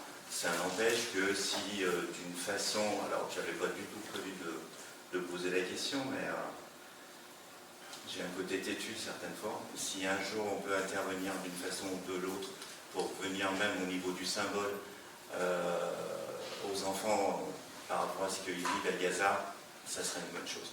Mais autant on trouve que c'est très très bien, mais ça ne répond pas du tout aux trois différentes demandes qu'on a faites pour les enfants qui Très bien. souffrent actuellement. Et du coup, ce sera ma seule réponse après, aucune polémique. En plus, vous en avez parlé déjà 2 fois. C'est pas pour les enfants de Mions, c'est pour sensibiliser les enfants de Mions sur les enfants du monde. Et il n'y a pas, je vous l'ai dit, moi, il n'y a pas d'échelle, il n'y a pas des enfants qu'on va plus aider que d'autres. On a le Darfour et le Soudan. Vous voulez aller voir? C'est misérable ce qui se passe dans le monde entier, et nous, c'est ce qu'on cible. C'est justement de sensibiliser les nôtres, et par le biais de cette subvention qui aura lieu d'être auprès de l'UNICEF, c'est d'intervenir auprès des enfants du monde. Et on ne voulait vraiment pas faire focus sur il y en a de partout, les enfants, je vous l'ai dit déjà. Et au Soudan et au Darfour, comme de partout. Et moi, j'ai pas de sujet avec ça, et moi, justement, aider tout le monde, tous les enfants du monde, j'ai pas de problème. Mais si demain vous présentez une délibération pour aider des enfants du Soudan, on la votera sans aucun état d'âme. Mais je préfère passer par là et non pas dire Gaza, Soudan, Darfour. Et là, il n'y a pas d'échelle en fait. C'est aider tous les enfants. Depuis quasiment 2 ans, il y a des enfants de Gaza qu'on voit à la télé. Monsieur Bénin, c'est ce que je vous dis, il y a des enfants qu'on voit, il y a des enfants qu'on ne voit pas, et c'est malheureux ce qui se passe de partout. J'ai pas de sujet. Autour de la table, vous trouverez personne qui vous dira que la mort d'un enfant est quelque chose de bien. Et voilà. Mais ici, on aide les enfants du monde. Allez, on passe au vote. Qui est pour? À l'unanimité. Délibération numéro 22, reversement de dons au profit de la Ligue contre le cancer dans le cadre de l'opération Octobre Rose. Ce que je voulais dire avant que le docteur Lang en parle, l'éminent docteur Lang, c'est qu'on a eu beaucoup d'animations sur la commune. La ville va donner de l'argent, mais énormément de clubs sportifs, d'entreprises se sont mobilisés, et je pense qu'on peut tous s'en féliciter, parce que si on peut tous s'engager sur la lutte contre les cancers féminins, et même encore plus, c'est November, je pensais que ce soir tous les hommes allaient avoir des moustaches, mais ce n'est pas le cas. Mais voilà, sachez que la ville était mobilisée, on peut s'en réjouir. Docteur Lang. Merci Monsieur le maire, mes chers collègues, engagés dans une politique de prévention et de préoccupation de la santé de ses habitants, la ville de Mions, son maire, le conseil municipal, a souhaité rééditer cette année encore et pour la 5e année consécutive son engagement au bénéfice de la lutte contre le cancer et notamment le cancer du sein, qui est la première cause de cancer et de mortalité par cancer chez la femme. Au travers de l'événementiel Octobre Rose, en partenariat notamment avec la Ligue contre le cancer et la région Auvergne-Rhône-Alpes. La ville de Mions s'est engagée entre autres avec Terre Beurre dans la lutte contre le cancer en organisant une course solidaire le samedi 11 octobre au stade Sonny Anderson. Plus de 800 personnes venues de toute la commune ont pris part à cette course solidaire visant à sensibiliser à l'importance du dépistage des cancers féminins. Ensemble, les participants ont accompli un total de 2224 tours de stade. Grâce à cet élan de la population, un chèque de 2224 € pourra être reversé à la Ligue contre le cancer. La ville s'étant engagée à reverser 1 € par tour accompli. Je vous propose d'autoriser Monsieur le maire à signer la convention de partenariat de reversement de dons au comité départemental du Rhône de la Ligue contre le cancer, d'autoriser Monsieur le maire à reverser à la Ligue contre le cancer la somme de 2224 € issue de cette course solidaire organisée le 11 octobre 2025, de dire que les sommes sont inscrites au budget de l'exercice en cours. Je vous remercie. Merci Jean. Une petite pensée à toutes celles et ceux qui sont touchés par la maladie. C'est l'occasion de le dire ce soir. Y a-t-il des questions? Très bien. Qui est pour? À l'unanimité, merci pour la recherche. Délibération numéro 23. Avenant numéro 1 à la convention cadre nouveau service numérique porté par la métropole de Lyon, Étienne Rocher. Merci Monsieur le maire. La ville utilise différents outils informatiques mis à disposition par la métropole de Lyon, au sein de ses services, dont la classe.com, qui avait fait l'objet d'une délibération cette année. La métropole a demandé de voter un avenant afin, dans un premier temps, d'intégrer 2 nouveaux services numériques dans le périmètre de la convention cadre, la plateforme d'ouverture et d'échange de données data.grandlyon.com et l'application web de consultation des données géographiques Géonet. Et dans un second temps, de modifier l'annexe relative au guichet numérique métropolitain Tout de Go afin d'ajuster les conditions financières et les engagements techniques liés au raccordement des systèmes d'information communaux. Cet avenant ne modifie pas les autres dispositions de la convention cadre, lesquelles demeurent inchangées. Je propose donc au conseil municipal d'approuver l'avenant numéro 1 de la convention cadre relative à l'offre des services numériques à l'usager entre la métropole de Lyon et la commune de Lyons, tel qu'annexé à la présente délibération, et d'autoriser Monsieur le maire à signer le dit avenant et tout document afférent à sa mise en œuvre. Merci. Merci Étienne. Y a-t-il des questions? Très bien. Qui est pour? À l'unanimité. Délibération numéro 24, subvention exceptionnelle amicale chasse, Julien Guiguet. Afin de soutenir les actions locales en faveur de la préservation et de la valorisation du patrimoine naturel, la commune souhaite accompagner l'amicale chasse dans ses initiatives en matière d'observation et de suivi de la faune sauvage. Cette association a entrepris la construction d'un observatoire destiné à favoriser l'étude, la sensibilisation et la connaissance des espèces présentes sur le territoire communal. Cet observatoire permet à la ville de sensibiliser les enfants, le centre, mais aussi le centre de loisirs, mais aussi certaines classes et 4 groupes scolaires de la ville qui vont profiter de ce nouvel équipement. L'amicale de chasse a demandé à la ville le versement d'une subvention exceptionnelle dans le cadre de cette construction à hauteur de 1 500 € pour permettre de couvrir une partie des frais engagés. Je propose au conseil municipal d'approuver la demande de subvention et d'autoriser Monsieur le maire à attribuer la subvention exceptionnelle de 1 500 € à l'association amicale de chasse de Lyons. Merci Julien. Y a-t-il des questions? Monsieur Paré. Oui, une simple question.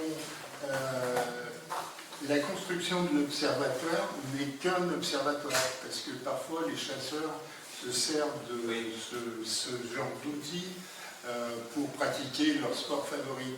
Donc, ce qui serait un petit peu... C'est un observatoire pour la biodiversité. Il y a déjà quelques classes qui ont été accueillies, et puis non, ça s'est très très bien passé. Mais non, ça ne va pas être quelque chose où ça va tirer. C'est un observatoire pédagogique, ludique. Vraiment, ils ont mis le paquet, c'est vraiment top.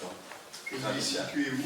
Vous allez impasse de la Roche, tout au fond, quand vous êtes sur les chemins de terre, là, sur le côté gauche, parcelle municipale qu'on avait acheté à l'époque, et qui donne sur toute la partie sud de Lyons, donc un autre regard de la ville. Et puis ils ne peuvent pas tirer de ce côté-là parce qu'il y a la départementale, mais voilà. Et puis c'est pas le but. Le but c'est de faire un bel observatoire pour les écoles et ça marche bien. Qui est pour? À l'unanimité, merci. Délibération numéro 25. Bourse exceptionnelle dans le cadre du soutien aux jeunes sportifs de haut niveau. Jessie Doxiville. Jean-Michel. Merci Monsieur le maire. Cette demande de subvention exceptionnelle vient confirmer l'engagement de la ville de Lyons dans l'accompagnement du sport de haut niveau et se fait en adéquation avec le dispositif initié par la commune de groupes sportifs de haut niveau. Dans cet esprit, la ville souhaite encourager et accompagner les talents et jeunes sportifs en devenir. Jessie Doxiville, Miolan, a découvert le rugby à 5 ans et demi au sein du Racing Club de Lyons. Il fait la fierté de ses parents et a su se distinguer au poste d'ailier, numéro 11 ou 14. Grâce à son endurance, son intelligence de jeu et son sens aigu de l'opportunisme, très vite, Jessie est repéré par son potentiel. Il intègre alors l'école de rugby du Loup, sélectionné par le comité départemental du Rhône. Il est devenu champion Rhône-Alpes Auvergne 2024-2025 sur le Super Challenge U14-U15. Pour cette rentrée 2025-2026, Jessie rejoint le centre de formation élite du Loup Rugby U16 à la Merci à Gerland. Une étape majeure dans la carrière de ce jeune joueur qui promet déjà beaucoup. En parallèle, depuis septembre, Jessie est scolarisée au lycée La Martinière Montplaisir en partenariat avec le club du Loup Rugby afin de faciliter les 4 entraînements par semaine. Aussi, une subvention exceptionnelle d'un montant de 300 € est nécessaire pour accompagner et soutenir Jessie Doxiville dans son parcours sportif d'excellence et l'accompagner notamment dans l'achat de matériel et frais de transport. Je vous propose donc d'approuver le versement de cette aide de 300 € à Jessie Doxiville au travers du dispositif d'aide aux jeunes sportifs de haut niveau et d'autoriser Monsieur le maire à procéder à toutes les démarches permettant le versement de cette aide et de dire que les crédits sont inscrits au budget. Merci. Merci Jean-Michel. Pas de questions. On peut se féliciter d'en avoir un plus, le sportif qui est rentré dans le haut niveau et qui, je l'espère, sera la star sur les terrains de rugby. Mais très très bon jeune. On se fait plaisir, c'est plaisant pour nous de pouvoir apporter une petite contribution pour l'aider. Qui est pour? À l'unanimité, merci. Et on va passer aux questions, maintenant que tout ce qui était ordre du jour du Conseil est terminé. Les questions des oppositions, monsieur le groupe uni pour vous. Je ne sais pas qui va la poser. La première question.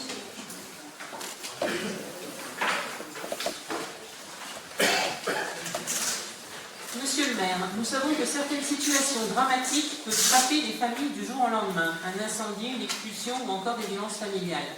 Dans ces moments, tout peut basculer très vite et il est essentiel que notre commune puisse apporter une aide concrète et immédiate. Notre question est donc la suivante. La commune dispose-t-elle toujours d'un logement au sein de la résidence Marianne destiné aux situations à caractère d'urgence? De plus, la commune a-t-elle d'autres moyens de ce type afin de pallier ces situations difficiles? Alors du coup, pour vous répondre rapidement, vous savez très bien qu'on avait passé au premier mandat le plan communal de sauvegarde et qu'à l'intérieur de ce plan communal de sauvegarde, s'il arrive une inondation, tout ce que vous voulez, tout ce que vous pouvez imaginer, on a différents degrés d'intervention, dont celui de reloger des personnes. On a fait c'est un partenariat avec le Bel Air, l'hôtel Le Bel Air, Ibis et Mercure. Les chambres ne sont pas chères pour la ville de Mions, quand on a besoin.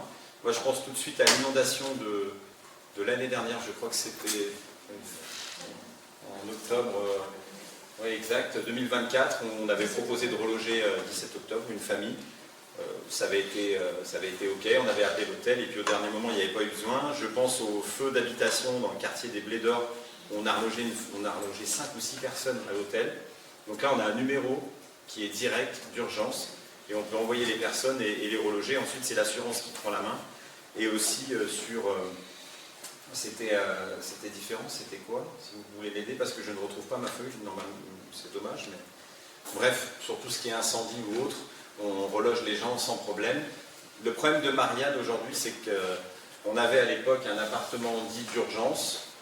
On a eu peut-être 1 ou 2 soucis sur les personnes qu'on avait dû reloger.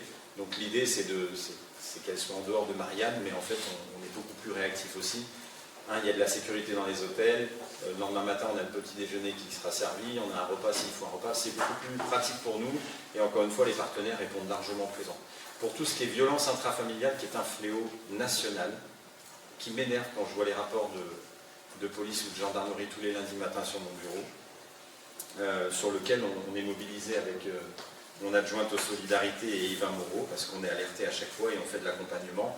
Là, nous, on ne peut pas loger ces personnes-là, mais on peut les loger ailleurs, et on a tous les numéros pour faire qu'elles puissent être en dehors de la commune. Vous imaginez bien que si en face on a quelqu'un qui tape, si on la loge à Marianne, ça va se savoir, si on en parle en plus ici.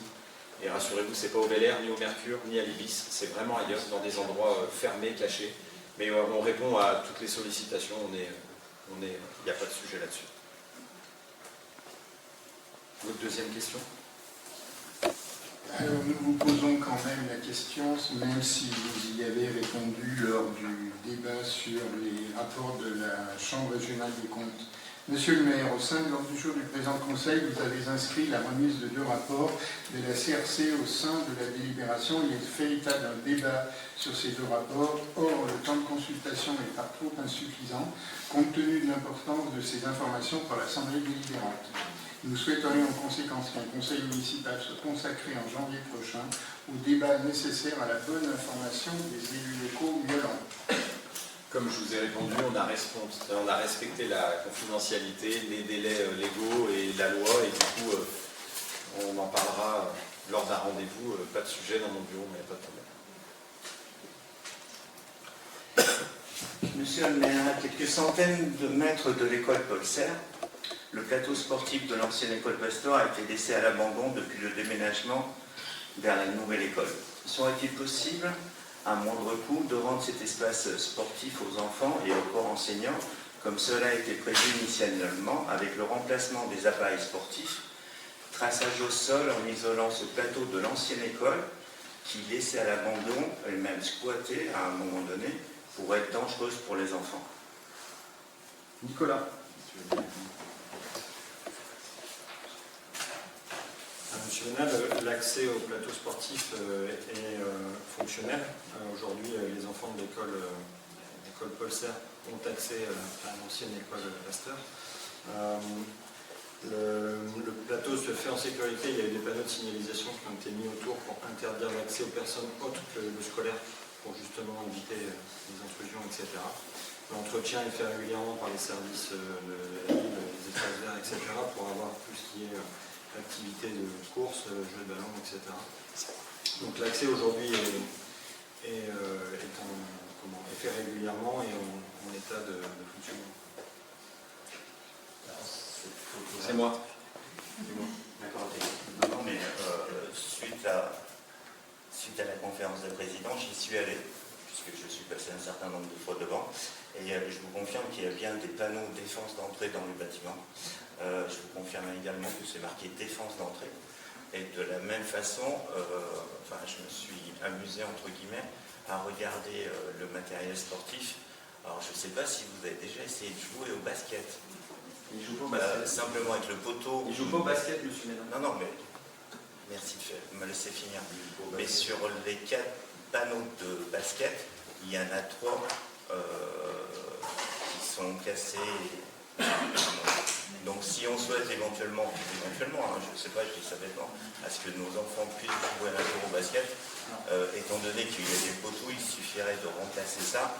De la même façon, sur le plateau, le marquage au sol est passé. Ce qui est principalement utilisé par l'école, et c'est à la demande aussi des enseignants, je échange avec eux régulièrement sur ces sujets-là, c'est l'anneau de course en fait. Donc ça, c'est utilisé, c'est réservé régulièrement pour qu'il soit praticable. Après, dans les travaux d'aménagement de la cour actuelle, donc de l'école Paul Serre, on a travaillé aussi avec eux pour qu'il y ait un terrain de multisport, on va dire plutôt orienté football avec 2 cages, mais qui peut servir aussi pour d'autres choses. Il y a une table de ping-pong. On a fait aussi un anneau de course tout autour de la cour pour que quand ils ne veulent pas aller de l'autre côté, ils puissent quand même courir là dans la cour actuelle. Donc le sport au niveau de l'école, il y a ce qu'il faut. Après, on pourrait toujours avoir mieux, on pourrait avoir un gymnase, on pourrait avoir plein de choses, mais déjà aujourd'hui, il y a quand même de quoi faire sur l'école existante et on garde l'anneau de course qui est quand même un peu plus grand sur l'ancienne école. Monsieur Ménard, pareil, vous avez dit juste avant qu'il y avait défense d'entrée. Je vous ai fait passer un papier, c'est pour ça que vous l'avez.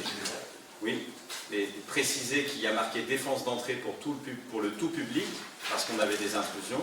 Et préciser, monsieur Ménard, ce qui est noté sur la feuille, s'il vous plaît, que je vous ai donné, et c'est accessible à tout le monde. Mais je les ai.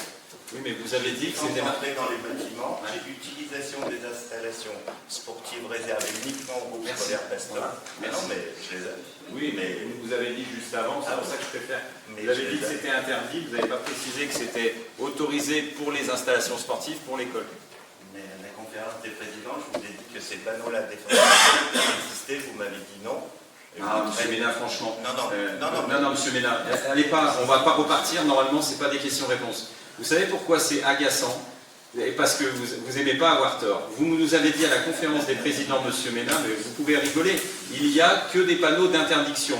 Je vous ai dit non, monsieur Ménard, il y a des panneaux d'interdiction pour que le tout public ne rentre pas, et il y a des panneaux, c'est ce que je vous ai envoyé comme photo, qui stipule, monsieur Valenti était là, c'est autorisé de rentrer pour les personnels de l'école. Donc venez pas mentir s'il vous plaît ce soir. Honnêtement, ça s'est super bien passé le conseil. Attends, Nicolas. Vous montrez les photos, les mêmes que je viens de vous envoyer. Monsieur Paco, mais dans la famille, je n'accepte pas d'être contrarié, vous vous placez bien. D'accord? Donc, à un moment donné... C'est dommage, c'était un beau conseil et vous terminez, tout va très bien, d'une mauvaise manière. Mais les photos, je les ai toutes. Les panneaux, ça fait entre 6 mois et 1 an. Mais je les ai fait 4. Et encore une fois, je vous ai dit lors de la conférence des présidents... Allez, c'était une question de réponse parce que là, vous êtes décrédibilisé, ça sert à rien. En conférence des présidents, je vous ai dit qu'il n'y avait pas de piège, il n'y avait pas de polémique. Simplement, si je pose cette question-là, c'est parce que j'ai des enseignants et des parents d'élèves qui m'ont dit qu'ils ne souhaitaient pas que les enfants aillent. Je me fais le représentant de ces gens-là. Parce que ce qu'il y a, c'est que si jamais il y a un problème avec des enceintes où c'est marqué défense d'entrée, la responsabilité des enseignants... Monsieur Ménard, vous dites n'importe quoi, on vient de vous prouver le contraire, vous avez des photos, vous venez de nous montrer. Non mais monsieur Ménard, franchement, c'est hallucinant. On est dans la 3e dimension, on vous explique qu'il y a des panneaux qui interdisent à tout public de rentrer parce qu'on avait des intrusions justement, c'est pour protéger les jeunes. Tournez la feuille, monsieur Ménard, s'il vous plaît. Merci, voilà. On va arrêter là, on va passer au groupe de monsieur Valenti parce que vous êtes de mauvaise foi. C'est hallucinant. Allez, c'est dommage. C'est dommage. On est d'accord. C'est carrément dommage. Allez, c'est parti, monsieur Valenti, votre groupe un peu plus cool, ça va bien se passer.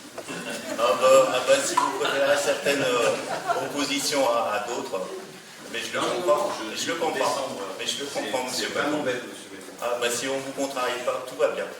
Non, je déteste... Être contrarié, on est non, d'accord. du tout, c'est la vérité et pas mentir, parce que on ne raconte pas tout ce qui se passe en réunion des présidents, mais on était quelques-uns autour de la table et vous venez de prouver que vous racontez n'importe quoi. Monsieur Vananti était présent. C'est pas monsieur Vananti en ce moment qui va vous contrarier. Vous avez raison. Allez, monsieur Vananti, à vous. Monsieur Vananti, à vous. Monsieur Cattaneo, on y va. Allez-y. Merci, c'est bon. Des familles nous ont fait remonter l'information de la disparition des lettres de devoir dans le périscolaire. Pouvons-nous le confirmer et nous donner l'explication? Nicolas, c'est toi. Oui, l'aide aux devoirs en fait est réalisée sur les enseignants volontaires en fait, financés par la ville.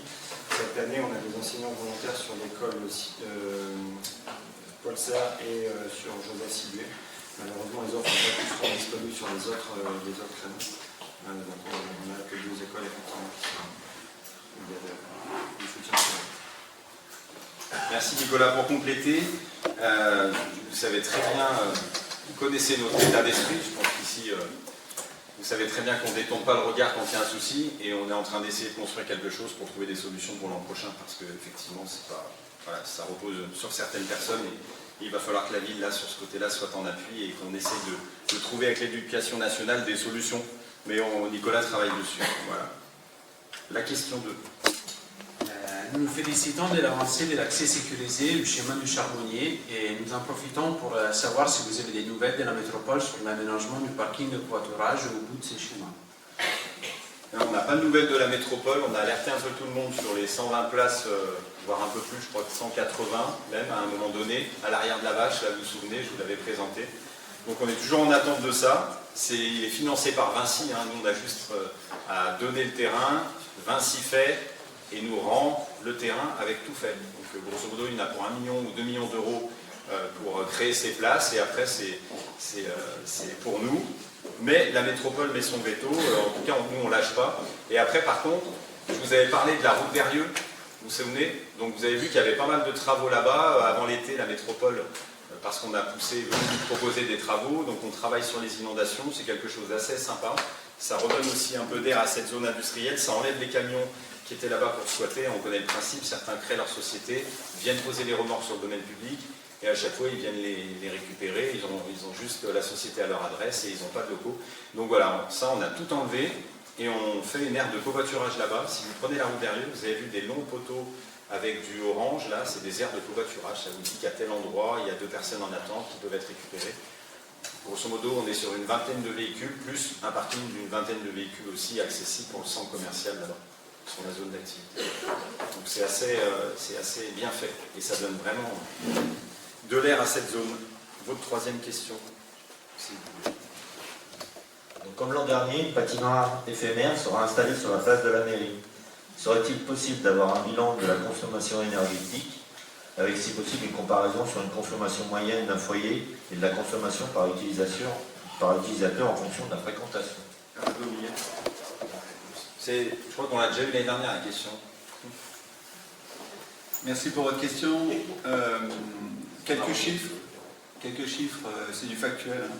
La patinoire éphémère a consommé environ 3250 kWh d'électricité sur un mois, soit l'équivalent de la consommation mensuelle d'1,5 foyer français.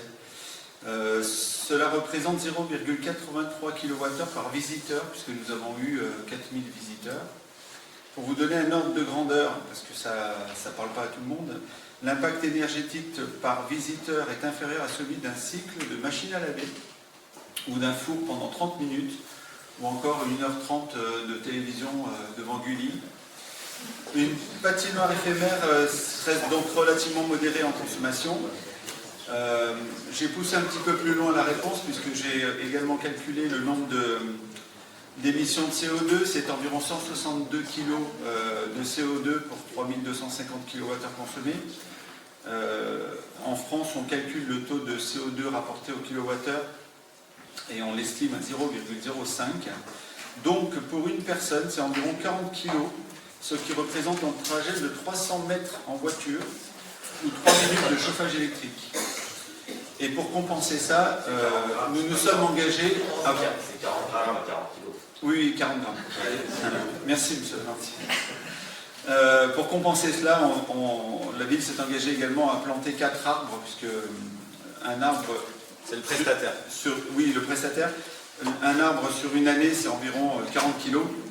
Et donc, je vous laisse faire le calcul, 4 x 4, 16, ça représente à peu près la consommation et l'émission de CO2. Donc voilà, c'est quelques chiffres par visiteur, mais ce qui est intéressant surtout, c'est de comparer ces chiffres à l'impact émotionnel que l'installation de cette patinoire a pu procurer auprès de jeunes, voire de moins jeunes, puisque la joie et le bonheur générés en cette période d'incertitude, ça fait du bien.